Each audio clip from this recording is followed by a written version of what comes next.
Hello everyone, this is Jose from microapians.io, and in this video I'm going to teach you how to use Docker. So as you probably know, Docker is a virtualization technology. It is something that allows us to run programs in a completely isolated environment. Now Docker is different from traditional virtual machines in that it doesn't have its own completely isolated system. It shares the kernel with the host machine, and so it allows you to build lightweight virtual machines that are completely isolated to run your code in a predictable manner across all platforms. So this video is the first in a series of videos about Docker that I'm going to make in this channel. In the first video, we're simply going to learn how to write a Dockerfile, how to create that Docker image, how to run the image, and what kind of things we can do with the Docker container once it's running or once it's stopped. In the next video, I'm going to show you how to run a database in a Docker container, and I'm going to show you also how to connect a Dockerized application to a database running in its own container. And later on, I'm going to show you more advanced stuff like how to mount a Docker image on your file system and things like that. This video is just the basics. It is going to be useful for you if you're in a situation where you have to use Docker at work and you don't know how to get started with it, or if you need a refresher to understand how Docker works, how you put together the Dockerfile, how to run the images and so on, then this video is for you. We're just going to go through the basics. We're going to build the image, we're going to run it, and I'm going to show you a few tricks you can use to get within the virtual machine of the Docker container so that you can debug your applications when something goes wrong inside the container. I'm very excited to share this tutorial with you, and without further ado, let's get on with it. Alright, so we are going to start from a previous application that we already worked with before and we know quite well. So this is an application we put together to illustrate how we deploy FastAPI to render. So to start from this point, what you need to do is go to GitHub, to this repository, short tutorials. I'll put the link in the description of the video. So short tutorials, and go to the FastAPI render folder, and here's where we have this application. So that's what we've done here. We have the short tutorials folder, that's the repository, and we have the FastAPI render folder here, which represents the application. And so we are going to run everything from within the FastAPI render folder. Now, to give you an idea of what we have here, it's a very simple application. It has a couple of endpoints here to retrieve orders from a database and to create orders. And also we have a very simple database setup with SQL Alchemy with a single table that represents orders against for a system to place orders. Imagine an e-commerce website or something. And we have the ability to provide a database URI if we want to use a server database like PostgreSQL or something similar. And if that's not the case, it is going to default to SQLite. And that's what we're going to do in this video, actually. In other videos about Docker, we're going to see how we run a server-based database like Postgres, how we connect to that. And in another video, we're going to see how we connect an application container to a server-based database using Docker Compose. In this video, we're just going to look at containerizing the application itself. And so we're going to use SQLite so that we can leverage the file system within the container to do that. Right, so the first thing we're going to do, you know the drill, we're going to install the application locally, make sure it all works before containerizing. So that's going to be poetry install. If you are coming from other stacks, don't worry about the Python part. You can do this the same containerization process with Java applications, PHP applications, Node.js, and everything else. You just need to use the proper commands of your stack to set up the application. Here we are doing it with Python just for illustration. So we install the application, the dependencies. Now we activate the virtual environment. So that is poetry shell. And then we run the application with ubicon server reload. And that is the server running. And so we can check in the browser that everything is running correctly. We load the UI. And that's the application. Now if we try one of the endpoints, we have a bunch of orders. This is coming from a test we did before. So we were testing placing orders, and so we have a bunch of orders here already in the database. By default we have two. So there are two fixtures. If you see that here, those fixtures are added automatically when the application starts up, if there is nothing on the database. Right, so that is the application running, so we are good to go. And so we're going to containerize the application now. The first thing you need to do to work with Docker is install Docker. And so that is going to be depending on your system. If it is Linux, Mac, or Windows, you will have a specific sets of instructions. So make sure you go to the website here in Docker. I'll put the link in the description of the video too. Follow the instructions to install Docker and make sure the Docker daemon is running in your system. Alright, so when we run Docker commands, that process has to be running to intercept the commands and follow instructions to build images, run containers, and so on. In my case, I already have Docker installed. Docker is running, so I'm going to go ahead and begin the process by creating a Dockerfile. So we're going to say touch Dockerfile. So touch is the command you use to create files on a Unix system. And in this Dockerfile, we are going to include the instructions that the Docker daemon has to follow to build the image for our application. And so one by one, we're going to give it the instructions necessary for that. So we're going to check out into this file. Actually, I realized I made a mistake. So Dockerfile. So we open the file, and we're going to include the instructions now necessary to build our image for the application. And then from this image, Docker will run containers. So we're gonna start from a base image. Usually, when you build a Docker a Docker image for your application, you have to start off a base image. That base image can be something as simple as a plain operating system, like Ubuntu, Red Hat, or something similar. CentOS, for example, as well. It can be that, or it can be an optimized image for your stack or for your programming language. So in this case, we have optimized images for Python, and so we're going to start from one of those. We're going to say from Python 3.10 Slim. We're going to use Python 3.10 to do this. And so what's happening here? So Docker has a concept of repositories, similar to GitHub repositories or Git repositories. The repository has a name. In this case, it is Python. And within that repository, it is going to look for specific versions of that image. And so in this case, it's going to look for version 3.10, and specifically the Slim version of that. A Slim image is an image that has been stripped down to the minimum dependencies necessary to execute the container. Why is this important? Because if we put too many dependencies into the image, then the container is going to be very big. And with big containers, take a long time to start up, and they also occupy a huge amount of space on our file system and in memory when we are running them in production. It's going to be more costly in simple terms. So we want to make sure our containers are as optimized as possible in terms of size. And that the way to start with that is something like this. Right, the next thing we're going to do is we're going to set up the working directory of the application. So we're going to say run make directory. The -p is if you're going to create nested directories that don't from a root directory that doesn't exist. So let's say you're going to do server, server, server. So the -p is going to allow you to do that. In this case, we don't really need it, but I'm going to keep the p there in case you copy this later and you're going to have nested directories, and it's going to allow you to do that without errors. So we're going to have a server directory, which is going to be our working directory. Working directory means that is the directory from which we execute commands within the container. And so everything is going to be relative to that directory. When we refer to files and so on, it's gonna have to be relative to that. And so we're going to say working directory is the server directory. Now we have to install our Python dependencies. So the first thing we're going to do, we have Poetry, so we're going to install Poetry. We're going to say run pip install -u. So we're going to update our pip, and then we want to make sure that goes well. So we're going to put the double ampersand.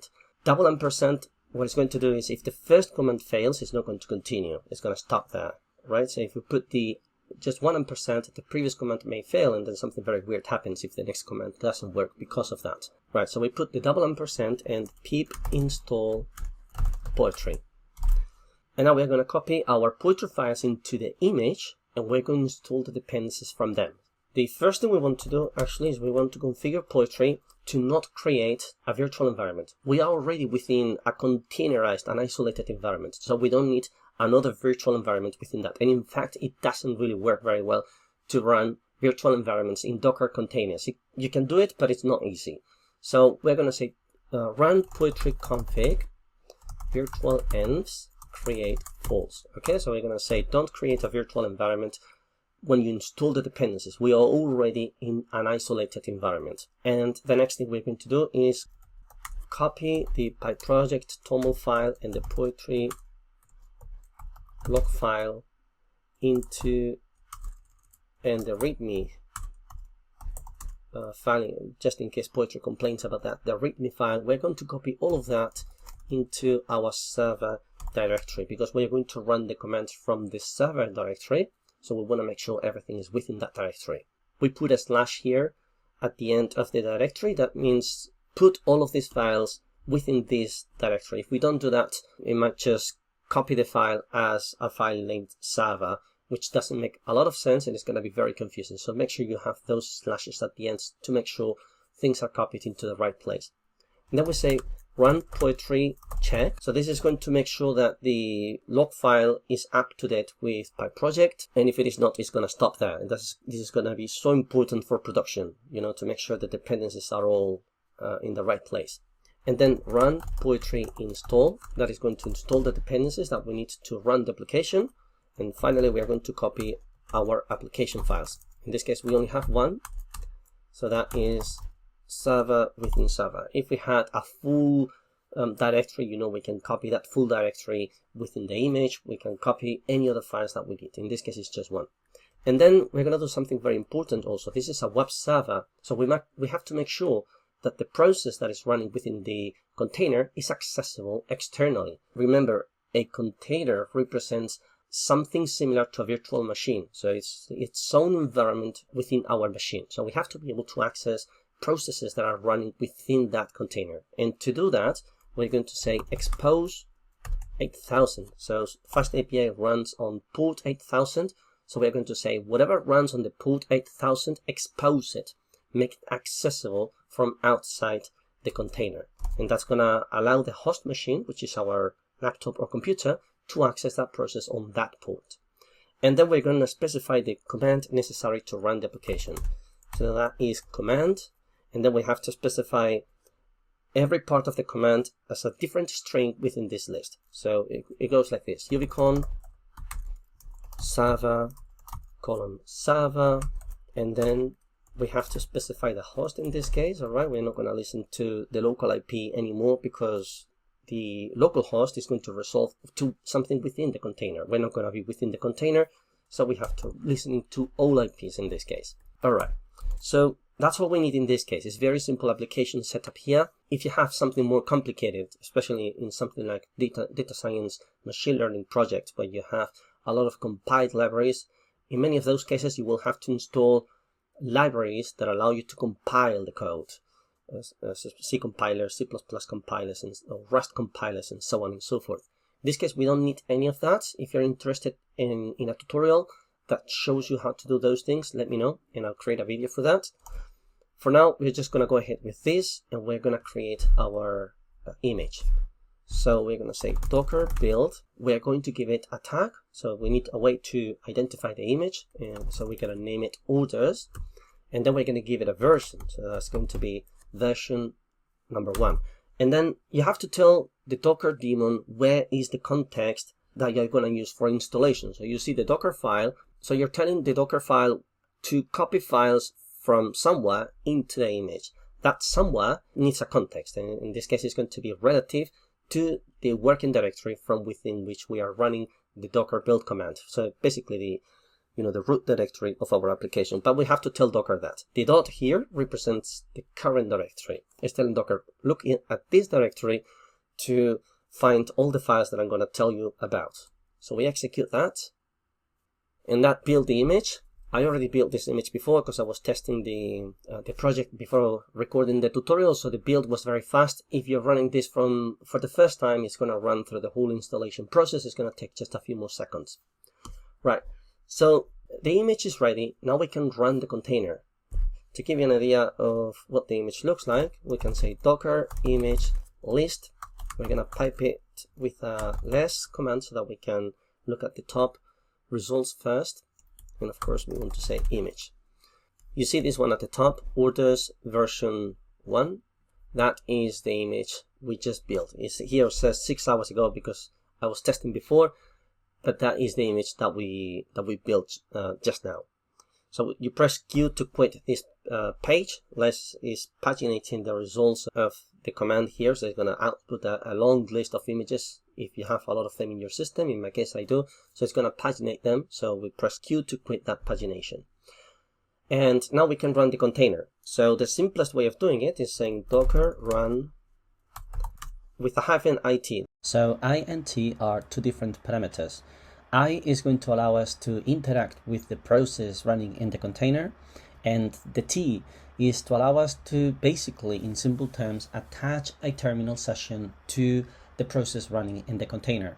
Now, when we're running a container like we're doing here, a simple web server, in this case, we don't really have to interact with the container. So in this case, it's simply going to allow us to trace the logs as they come out of the web service.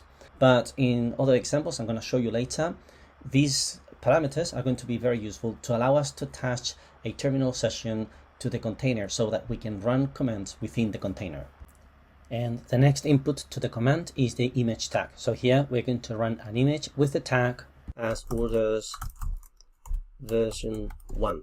And something important also we have to say is the port. So map the port that is exposed within the container as 8000, map it to our port 8000 on our host machine. We can map it to a different port in our host machine as well if we wanted to, but to keep it simple, we're gonna do it as the same port.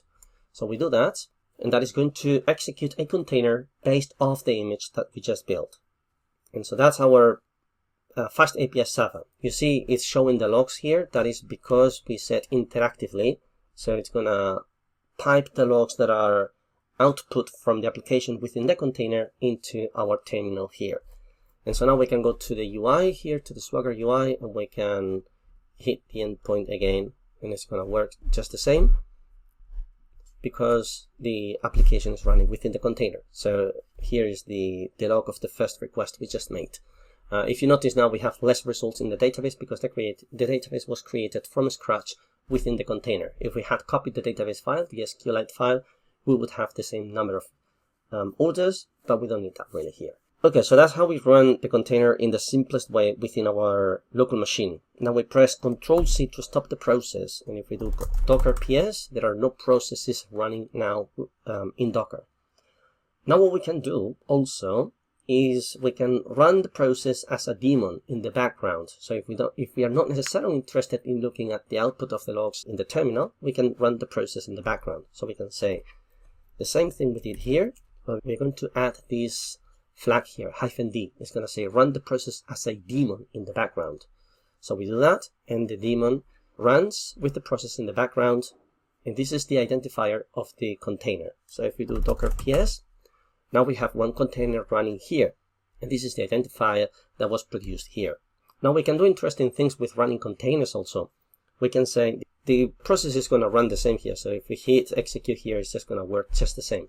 But we can do something interesting here. We can get ourselves into the container.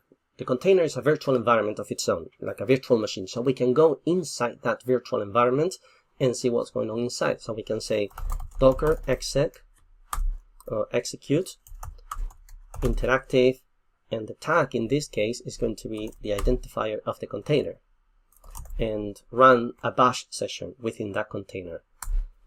And so that allows us to get inside the container. So if we do a list here, this is the application. If we do a present working directory, we see we are on the server root directory that we created in the Dockerfile. If we do a list on the folders that we have on the root of the file system, these are the files we have. Server is here. And what is interesting here is if you have a situation, let's say in production or some other environment in which it is not entirely clear what is happening with your application, you're not entirely certain what version of your application is running. If a certain piece of code is there, you can go inside the container, inside the pod if that is in Kubernetes, for example. And for example, let's output the contents of the file. So we say here, we can, I can print the file, the server.py file here, and see if everything is as I expected. And maybe you will find, oh, this is actually the wrong version. Somehow the wrong version was deployed. It shouldn't be the case, but it happened. And then, you have to roll out a different version of the application. But, these are some things you can do to troubleshoot problems in production, even locally. You start a container and it crashes and it doesn't run and something is happening. So you can go inside the container, even run the process within the container. You could say ubicon server, let's say reload, and the port, let's choose something else because one of them is already in use. Let's remove this flag actually altogether. So we could do that, and it's running the application within the container. And you can execute within the same container in another terminal and run requests against this server that is running here and see if something is missing. It also allows you to explore the environment configuration, everything that is going on inside the container. Right, so that is how we look at the container inside of it. We can exit now here, and we still have the process running, so we are now going to stop that process. So we're going to say docker stop this container, and it brings down the process. Now, another thing we can do also to explore what is going on inside the container, you may not need to run the container. Sometimes it doesn't even happen because you have something that crashes on a startup and then the container doesn't even run. Then you may want to run the image itself, overriding the command. So when we specify this command here, what that is going to do is when we tell Docker run this image, it is going to use this command, but we can override that. We can say, give me a bash session directly. I don't want to run the process because it is going to crash and I want to see why. So we can say Docker run like this, and we're going to say bin bash, right? So give me a bash session directly. We want to run the process without the daemon flag. So we do that, and we are inside the container. And now we can run the application again, and if it is crashing, we can see why. We can debug it, we can find the fix, and rebuild the image. So that's also very useful to debug problems with containers. Now, what you will see is as you run more and more and more containers, you're going to run out of space in your machine. So we did this before, right? We did Docker PS. Those are the running containers. Those containers, when you stop them, they don't go away. You can rerun one of those containers. So we can say Docker PS -a, and then we're going to do less as well. And so this is, you see, those are the containers that we've been running so far. And it tells you the commands that run with those containers. So we run a bash session, another bash session. And here we run a container with the server, the ubicon server command. So we can pick up this ID. That is the container stopped. It is not removed. So now we can say Docker start that container. And that's the container. That's probably one of the daemon containers we were running before. And if we come here to the API, it still works just the same. And if we had created any records within the SQLite database that is in that container, that would be persistent. Let me show you actually that. Let me make the case. So we can place an order. We can place a bunch of orders actually. So by default we have 2. We can place a bunch of them, and now if we do the list here, we have a bunch of orders. So if we stop that process, and then we restart the container, the same container we started before, we do that again, and if we hit the API, we still have the same list. So you're not going to lose any data that you create in the container as long as you don't remove that container image from your system. But at some point you may want to, because the more containers you have, the more file system you're going to take up. And if those are big images, like I said, remember we want to have small images because some images can be even the size of a gigabyte. That is a lot of disk to take on your system. So you see we had the full list of containers here. We can remove them now. We can grab this and we can say Docker remove that, and it removes that container. Now, all of those containers create a dependency with the image. So if you want to remove the image, if you want to say Docker image remove orders version 100, if we wanted to do that, it won't let us do it because we have containers that depend on that image. And so we would have to remove all of those containers first, and then we will be able to remove the image. So if we do the docker ps-a to list all the containers that are in our system, then we will have to go through each one of them. So these and these and these and these and these. This one, this is a different process. So we will have to delete all of these containers.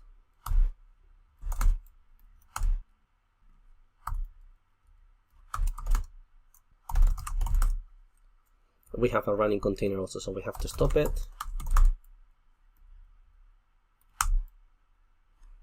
Let's see if we have any more containers here. That's all, and now we can remove the image. So if we do that, the image is deleted. And so this is important to keep your system in a healthy state without taking up too much space from Docker. If you are worried about how much space Docker is taking in your system, you can also do docker system prune, and it's going to delete everything it can, everything that doesn't have a dependency and things like that. I'm not going to run the command because I need my containers and images in the system because I use them for work. But if you want to learn more about this command, come here to the Docker page and it's going to tell you what it does. Right, so this is how we run an application within a Docker container. In our next video, we're going to see how we run a database in a Docker container and how we connect to that database from a local application. And in a follow-up video, we're going to see how we connect a containerized application to a containerized database. And that is going to be using Docker Compose. So these are the most simple Docker commands that I think every developer should know. They're incredibly useful, incredibly simple. I use them often when I'm working with Docker in a project. And so there's, of course, a lot more to learn about Docker. But these are, I think, commands that represent a good start in your Docker journey if you're starting out with it.